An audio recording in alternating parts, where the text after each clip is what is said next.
Dan untuk membahas lebih dalam lagi pemirsa terkait dengan hal ini, kita telah terhubung bersama dengan sejumlah narasumber melalui sambungan virtual. Di antaranya ada AKP Uyun Saipul Uyun, Kasat Reskrim Polres Purwakarta, kemudian Sekda Kabupaten Purwakarta Sri Jaya Midan, dan Profesor Adrianus Meliala selaku Kriminolog Universitas Indonesia. Halo, selamat petang Bapak-Bapak. Selamat petang, Mbak. Baik, tadi kita sudah simak bersama ya berita pengantar termasuk tadi ungkapan permintaan maaf dari Bupati Purwakarta atas kasus ini. Tapi kita lihat juga bahwa kasus ini menjadi sorotan, bahkan Gubernur Jawa Barat ini juga memberikan atensi dan menyampaikan permintaan maaf. Kami mencatat juga ada perkataan mengakui adanya kelalaian negara. Nah, saya ingin ke Pak Midan terlebih dahulu. Pak Midan, mungkin sebagai Sekda Purwakarta, Anda bisa menyampaikan juga terkait dengan apakah peristiwa terkait dengan budaya premanisme yang terjadi di dalam kultur masyarakat di wilayah Purwakarta ini merupakan hal yang bukan hal baru lagi, tapi sudah pernah berulang terjadi. Bagaimana pemerintah selama ini melihat terkait dengan fenomena ini? Ya, terima kasih Mbak. Selamat sore. Bahwa mungkin Pak Bupati, Om Jen dalam hal ini telah membuat statement bahwa langkah yang akan diambil yaitu akan membuat surat edaran Bupati. Dan kami selaku Sekretaris Daerah sudah membuat edaran tentang pemberitahuan izin penyelenggaraan kegiatan keramaian umum dan kegiatan masyarakat lainnya. Ini yang ditujukan kepada para pemegang wilayah di kecamatan, terutama Pak Camat, dan Kepala Lurah dan Kepala Desa. Saya kira itu Mbak dulu. Baik, sudah ada langkah ya untuk menindaklanjuti sebagai follow up ke depannya, surat edaran yang akan segera diumumkan. Baik, nah mungkin ke AKP Uyun. AKP Uyun, berdasarkan pemeriksaan yang dilakukan tentunya terhadap 2 tersangka yang saat ini ditahan, ini kan dikatakan mereka merupakan atau ada yang merupakan residivis pencurian. Tapi untuk aksi premanisme, apakah mereka juga merupakan preman yang sudah berkali-kali melakukan pemalakan di daerah tersebut? Baik Mbak, selamat petang Prof. Pak Sekda. Perlu kami luruskan terlebih dahulu Mbak, bahwa 2 orang yang telah kami amankan tersebut, salah satunya adalah terduga pelaku yang sudah kami tetapkan sebagai tersangka yang berinisial Y. Sebagaimana alat bukti yang sudah kami dapatkan berdasarkan daripada fakta-fakta penyelidikan dan penyidikan. Kemudian yang kedua, salah satu yang kami amankan inisial K itu kami tidak tetapkan kami tidak tetapkan sebagai tersangka. Kenapa demikian? Karena perlu kami jelaskan terlebih dahulu, sebagaimana pemberitaan yang berseliweran di sosial media, kami ingin meluruskan bahwa di dalam suatu peristiwa di TKP tersebut itu terdapat beberapa kejadian. Yang pertama adalah adanya penganiayaan yang mengakibatkan orang meninggal dunia yang dialami oleh almarhum inisial D.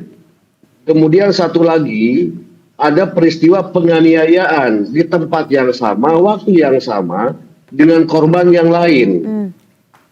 Nah ini yang hasil kami dapatkan dari TP-TKP, olah TKP, penyelidikan hingga kami meningkatkan ke penyidikan.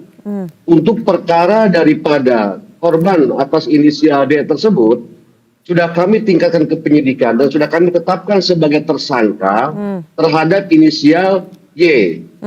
Namun terhadap inisial K dikaitkan dengan atau dihubungkan dengan peristiwa dengan meninggalnya almarhum ini, itu tidak ada keterkaitan terhadap perbuatan yang dilakukan. Namun yang bersangkutan adalah sebagai saksi yang melihat, yang mengetahui dari adanya perbuatan yang dilakukan oleh tersangka inisial Y ini. Gitu Mbak. Baik, jadi kami pertegas kembali. Jadi untuk kasus kedua yang ada pengeroyokan kembali, beda kasus dengan yang korban inisial D yang tewas ini, si K yang saat ini ditahan ini merupakan saksi mata yang mengetahui peristiwa pertama. Mohon maaf Mbak, si K ini tidak kami tahan. Dia sebagai saksi dalam perkara yang dilakukan oleh si Y. Baik, hanya sebagai saksi ya? Betul, setelah kami lakukan pemeriksaan semuanya Mbak. Baik, jadi dikarenakan bahwa korban yang lain tidak tidak membuat laporan dan menerima atas perlakuan yang dilakukan oleh si K ini.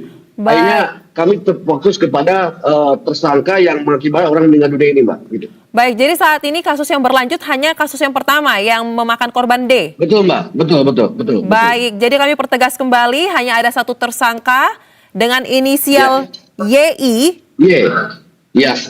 yang menyebabkan korban dengan inisial D merupakan ayah dari pengantin meninggal dunia. Betul. Baik. Nah, kemudian sampai dengan saat ini, apakah sudah ada info baru lagi mungkin Pak dari proses penyidikan ini terkait dengan sebenarnya untuk aksi premanisme yang dilakukan oleh Y ataupun juga dengan segerombolan orang ya? Karena kami kan baca di beberapa informasi yang beredar, saat itu pengeroyokan dilakukan tidak hanya oleh Y saja, tetapi ada 3 hingga 8 orang lain. Nah, apakah ini merupakan kelompok preman yang sering melakukan kegiatan pemalakan di wilayah tersebut atau seperti apa? Baik, Mbak. Dari fakta-fakta penyidikan dan keterangan saksi-saksi yang ada di TKP dan mengetahui peristiwa, bahwa yang bersangkutan YI ini melakukan penganiayaan terhadap korban hanya dilakukan oleh sendiri. Memang pada saat sebelumnya yang bersangkutan datang bersama dengan kawan-kawannya. Akan tetapi kawan-kawannya ini, kelompok mereka ini memang tamu tadi undang ya, tapi kawan-kawannya ini dalam rangkaian peristiwa itu tidak diketemukan adanya perbuatan oleh kami, ya tidak diketemukannya perbuatan bersama-sama melakukan kekerasan terhadap korban. Namun ada di lokasi gitu, Mbak. Baik, tidak melakukan perbuatan ini definisinya mereka tidak ikut memukul berarti? Betul. Karena kan di dalam pidana itu siapa yang melakukan perbuatan, yang unsur perbuatan melawan hukum, dia harus minta pertanggungjawaban pidana gitu, Mbak. Baik, jadi mengklarifikasi lagi Pak. Jadi ketika ada peristiwa pengeroyokan itu bukan ramai-ramai ya, korban satu dikeroyok banyak orang, tetapi memang hanya tersangka dengan inisial Y tersebut yang dalam tanda kutip membabi buta dengan begitu tidak terkontrol akhirnya menghabisi nyawa dari D. Betul, Mbak, seperti itu, Mbak. Karena perlu disampaikan juga mengenai letak lokasi daerah daripada TKP itu kan itu adalah perkampungan ya, Mbak ya. Jadi ini jangan sampai pemberitaan ini melebar seolah ada hal-hal yang lain, karena memang itu acara pesta. Ada juga yang melerai terhadap pada saat terjadinya peristiwa itu. Jadi orang-orang lain itu melihatnya apakah itu dikeroyok ataukah seperti apa. Ini fakta-fakta yang kami dapatkan adalah dari keterangan saksi yang ada di TKP yang melerai, ya, kemudian juga yang melakukan perbuatan itu sudah kami dapatkan sebagaimana fakta-fakta hukum yang hasil pemeriksaan itu, Mbak. Baik, jadi kami pertegas memang hanya ada satu yang benar-benar memenuhi unsur-unsur pidana dalam peristiwa ini dan sudah ditahan. Dan untuk yang berinisial K tidak ada sangkut pautnya sebagai tersangka dalam kasus ini, merupakan saksi mata untuk peristiwa kasus pertama tadi. Nah, saya ingin ke kriminolog, ke Prof. Adri. Prof. Adri, tadi sudah cukup jelas ya apa yang disampaikan oleh AKP Uyun terkait dengan hasil pemeriksaan dan juga premanisme ini terjadi di wilayah kampung. Nah, apakah ada pandangan lain mungkin dari sisi kriminolog, Prof, kalau kita lihat terkait dengan fenomena aksi premanisme pemalakan ternyata masih cukup banyak terjadi dan bahkan kali ini menimpa satu keluarga yang tengah harusnya merayakan hari sukacita. Ya, saya berpendapat kalau orang sudah dikuasai alkohol memang sulit atau kurang pengendalian dirinya. Apalagi kemudian dia bersama-sama kelompok yang lalu kemudian meningkatkan rasa beraninya. Ya. Alhasil kemudian tidak pandang tempat, tidak pandang bulu, kemudian lalu melakukan kekerasan. Juga cukup menarik bahwa walaupun dia sedang dalam pengaruh alkohol, lalu mampu melakukan satu kekerasan yang mematikan. Nampaknya karena korban tidak siap, lalu kemudian terpukul pada bagian yang lemah, alhasil kemudian lalu fatal dan berakibat pada kematian. Kenyataan bahwa itu dilakukan sendirian dalam posisi sedang dalam pengaruh alkohol itu sebetulnya membuat yang bersangkutan secara logika itu bisa tidak membuat lalu kemudian mampu melakukan satu perbuatan yang mematikan ya, namun ternyata kemungkinan karena korban sedang tidak siap dan fatal pada bagian yang telak, alhasil kemudian fatal juga dari segi akibatnya. Nah, juga ada fakta lain tadi dikatakan bahwa yang bersangkutan itu residivis, lalu pengangguran, alhasil itu semua adalah faktor-faktor yang membuat orang itu kemudian lalu hanya mengikuti emosinya saja, saat kemudian lalu ingin berbuat kejahatan. Dan ini sebetulnya tidak harus terkait dengan preman sebetulnya, tapi juga bisa menimpa siapa saja yang kalau kemudian berada pada situasi seperti itu. Demikian, Mbak. Baik, baik. Nah, saya ingin ke AKP Uyun. AKP Uyun, mungkin bisa ditambahkan untuk saya bisa follow up lagi ke Prof. Adri. Ini merupakan aksi spontan yang dilakukan oleh tersangka atau sebenarnya sudah merencanakan untuk memalak, tapi mungkin karena ada dorongan alkohol, akhirnya di luar dari apa yang ia prediksi hingga membunuh. Bagaimana hasil pemeriksaannya? Baik Mbak, hasil daripada pemeriksaan yang kami lakukan dalam proses penyidikan kami, pertama adalah memang si tersangka ini itu adalah ada unsur kesengajaan, terdapat mens rea untuk meminta sejumlah uang guna menambah ataupun membeli kembali minuman keras atau itu. Yang kedua, kami menemukan bahwa antara jarak daripada si pelaku dengan bambu yang digunakan dan juga dengan jarak pelaku bambu dengan korban itu memerlukan ada jarak itu Mbak ya. Nah, namun keterangan daripada si tersangka sendiri menerangkan bahwa dia menyampaikan secara spontan. Namun kami melihat daripada fakta-fakta tersebut masih melakukan pendalaman untuk memenuhi unsur kesengajaan yang lain, hingga dia sempat mengambil dulu barang berupa kayu, bambu ya, bambu ukuran 35 cm itu, dia melihat dan menghampiri dan diambil setelah diarahkan diserang ke korban. Itu ada spesial waktu jarak gitu. Itu yang masih kami dalami untuk mengungkap peristiwa lain dalam artian unsur kesengajaan lain yang dilakukan oleh terduga tersangka ini itu Mbak. Baik, tapi yang jelas untuk niatnya awalnya ini sudah terlihat ya, ada mens rea-nya. Sudah ada. Dari hasil pemeriksaan.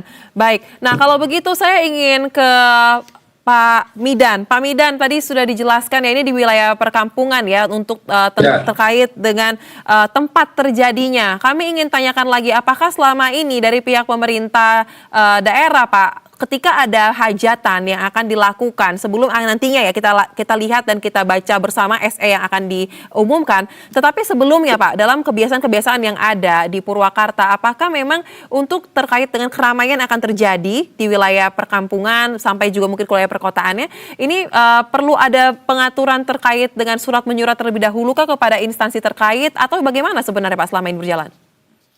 Sebenarnya sudah berjalan, tetap Bu. Ketika melakukan hajatan atau izin keramaian, itu kan ada izin dari pihak kecamatan, tentunya dari mulai DRT, ke desa, camat, maupun dengan pihak kepolisian. Sudah kita lakukan itu, sudah berjalan sebenarnya. Tetapi kan ini kejadian yang tidak kita duga-duga ini. Dan juga kita bersama aparat setempat sebenarnya kita melakukan razia-razia terhadap miras itu. Sudah kita lakukan dengan kepolisian, dengan polisi militer, dengan Satpol PP, sudah kita lakukan itu. Tetapi ini kan yang namanya musibah kita, apalagi ini di kampung ya. Memang ini perlu diketahui juga Prof. Adri ya, sekira ini budaya juga ini. Budaya kita kan yang terjadi itu kan perbatasan, jadi seolah-olah daerah Pantura itu.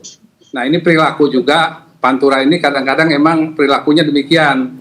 Karena Purwakarta ini sama yang berbatasan langsung dengan Kabupaten Karawang, Pantura, sebagaimana kita ketahui bahwa memang hal-hal yang perilaku orang Pantura ini perlu kita perilakunya seperti itu kadang-kadang di tempat-tempat hajatan. Makanya nanti kita lebih intensifkan, mungkin kita lebih intensif dengan pihak kepolisian, dalam hal ini mungkin nanti dengan Babin Kaptibnas maupun Babinsa, ketika kita lakukan perizinan kita lakukan pengawasannya lebih ketat. Saya kira itu. Baik, ada pengaruh budaya yang sangat signifikan terkait dengan peristiwa ini. Nah, Prof. Adri, kalau kita kombinasikan ya semuanya tadi ya, ada pengaruh budaya yang juga disampaikan oleh Pak Midan, tetapi juga razia-razia sudah coba dilakukan oleh pemerintah. Kemudian dari AKP Uyun juga mengatakan bahwa ini merupakan tindakan yang sudah terbukti ada ada niat jahatnya di tahap awal. Nah, kalau kita kombinasikan semuanya, Prof. Adri, dengan langkah pemerintah akan melakukan pembuatan surat edaran terkait dengan pengawasan dan juga penertiban izin keramaian. Nah, apakah menurut Anda ini merupakan solusi setidaknya untuk dalam jangka waktu yang terdekat terkait dengan peristiwa yang seperti ini agar tidak terulang, atau sebenarnya kemana arah perbaikan ini harus dilakukan? Ya, ini juga menarik ya. Ini masalah ada pemuda pengangguran diduga tidak punya kerja, lalu kemudian mengkonsumsi miras, lalu kemudian melakukan pembunuhan. Lalu yang kemudian dilarang adalah orang yang membuat hajatan. Ini gimana nih Pak Sekda? Saya kok melihat jangan-jangan ada beda antara solusinya, masalahnya apa dan solusinya apa. Saya berpendapat apa nggak sebaiknya SE itu ditujukan pertama pada semua anak muda agar tidak ada yang nongkrong-nongkrong, kongko-kongko, lalu kemudian menghabiskan malam dengan tidak ada kerjaan, lalu kemudian mengkonsumsi miras, dan kemudian juga ditujukan pada toko-toko yang menjual miras secara gelap. Saya kira lebih bagus itu yang diperketat kenapa? Karena itulah yang sebetulnya menjadi akar masalahnya. Soal kemudian ada masyarakat yang mengadakan keramaian, apa kita berpikir sebagai perwakilan negara, Pak, bisa ngatur, Pak? Apa dalam hal ini kemudian lalu Pak Sekda bisa mengadakan misalnya ada gedung yang lalu kemudian bisa menempatkan? Susah, Pak. Ya, karena tadi kita nggak bisa kemudian mengatur orang mengadakan hajat dan mengadakan dengan cara apa ya. Sekali lagi ini semua adalah satu kreasi. Tapi yang bisa kita atur adalah beberapa hal yang kalau dalam bahasa kepolisian adalah kriminogeniknya. Hal-hal yang mungkin sekali menjadi pencetus. Tadi adanya pemuda-pemuda pengangguran, adanya miras, mungkin juga tambah kemudian ada narkotika. Itulah hal-hal yang menjadi pemicu, dan itulah yang kemudian perlu menjadi sasaran surat edaran dari Bupati. Demikian, Bu. Baik, jadi Anda menilai antara solusi dan juga masalah yang ada sepertinya belum inline ya, kurang lebih seperti itu ya Prof. Adri. Catatan penting nih, sebelum saya ke Pak Midan, ini merupakan catatan yang sangat substantif. Saya ingin ke AKP Uyun. AKP Uyun sebagai seorang polisi, Kasat, apakah ini merupakan kali pertama selama Anda bertugas di wilayah Purwakarta, kasus seperti ini menjadi kasus yang menjadi temuan, atau ini merupakan sudah kasus kesekian tapi baru kali ini mungkin yang hingga korbannya tewas? Baik Mbak, selama saya mendapatkan amanah menjabat kelasnya di Purwakarta, baru kali ini menemukan adanya fenomena dan peristiwa seperti ini, Mbak. Baik, ini fenomena premanisme di dalam kegiatan hajatan atau premanisme secara keseluruhan? Pertama, premanisme dalam hajatan. Yang kedua, karena kebetulan saya sebagai Kasatgas Premanisme di Kabupaten Purwakarta, ya.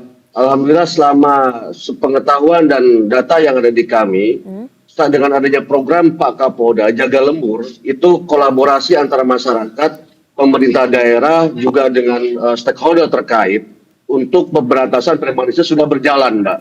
Ya, sudah berjalan, dan apabila ada peristiwa premanisme itu, kami semuanya sudah mengikuti dan sudah memonitor perkembangan itu. Namun untuk premanisme, dikatakan premanisme di dalam kategori peristiwa ini, ya, saya belum bisa menyebutkan apakah ini premanisme atau tidak. Namun jelas kami sebagai fakta-fakta ini adalah penganiayaan yang mengakibatkan orang meninggal dunia.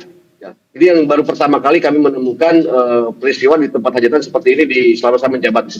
Baik, kasus pertama yang ditemukan oleh pihak kepolisian setidaknya oleh AKP Uyun selama menjabat sebagai Kasat Reskrim, tetapi ini menjadi pembelajaran penting khususnya bagi seluruh pihak terkait ya, khususnya bagi Pemda. Nah, oleh karena itu Pak Midan, tadi catatan yang sangat substantif, kami mencatat masukan dari Prof. Adri dan juga tadi terkait dengan angka premanisme sebenarnya tadi sebagai yang disampaikan oleh AKP Uyun semakin lama ini semakin menurun karena sesuai dengan apa yang menjadi arahan dari pihak Polda. Tapi mungkin Pak Midan boleh disampaikan juga terkait dengan bagaimana sebenarnya pemerintah dari Kabupaten Purwakarta ini ya untuk menyisir secara intens mungkin terkait dengan peredaran miras dan juga membatasi terkait dengan aktivitas atau memantau aktivitas masyarakat khususnya para pemuda yang berkumpul tetapi mungkin kurang produktif sehingga bisa menjadi pemicu terjadinya suatu peristiwa yang tidak diinginkan.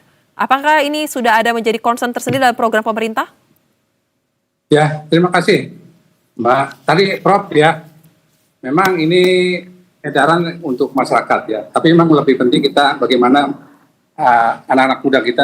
Dan ini sudah kita lakukan sebagaimana tadi disampaikan oleh Pak Kasat, bahwa kita bersinergi dengan kepolisian, dengan Babinsa, dengan aparat yang lainnya. Dan kita juga ada program-program di dalam rangka tadi bagaimana mengantisipasi terjadi kriminalitas di tingkat masyarakat. Sudah kita lakukan, Prof. Sudah kita lakukan dan kami menyampaikan jauh-jauh hari sebelum itu sebenarnya sudah kami lakukan itu bagaimana menjaga kondisivitas yang ada di masyarakat kami tentunya. Apalagi kemarin kami juga di bulan puasa bagaimana mengajak, mengedukasi para pemuda untuk kembali ke masjid. Sholat tarawih jangan ketika bulan puasa itu menjadi ajang motor-motor ngebut-ngebutan. Itu sudah kita lakukan itu, Prof, dengan pihak kepolisian terutama. Demikian saya kira. Baik, nah Pak Midan, sambil kita menunggu bagaimana surat edaran ini akan disampaikan, kira-kira surat edaran ini saat ini tengah dibahas oleh pihak mana aja nih Pak? Surat edaran ini sudah hari Senin kemarin sudah kita kirim ke seluruh kepala desa dan camat. Isinya ada 10 poin sebenarnya. Intinya bagaimana menjaga kondusivitas pada saat hajatan atau izin keramaian. Di mana dilarang situ menggunakan minuman keras para pengunjungnya, juga di sekitar itu dilarang. Kadang-kadang kan secara sumput-sumputan itu Bu, di masyarakat kampung-kampung itu kadang-kadang jualannya tidak di bawah sumputan lah istilahnya. Dia ngejual minum-minuman keras. Yang itu nanti dengan kejadian ini mungkin nanti akan lebih intensif lagi kita lakukan pada saat-saat hajatan, kita razia, artinya kita monitoring terus ya, sehingga hal-hal yang tidak didengar sampai sekarang ini tidak terjadi. Baik, nah kalau begitu Prof. Adri sebagai langkah tambahan mungkin apakah ada catatan mungkin dari sisi akademis selain tadi menyampaikan kritik yang substantif untuk langkah pengawasannya dalam implementasi di lapangan terkait dengan surat edaran yang sudah disedarkan kepada beberapa instansi seperti dari kecamatan dan juga kelurahan, apalagi mungkin Prof. Adri yang tidak boleh dilupakan?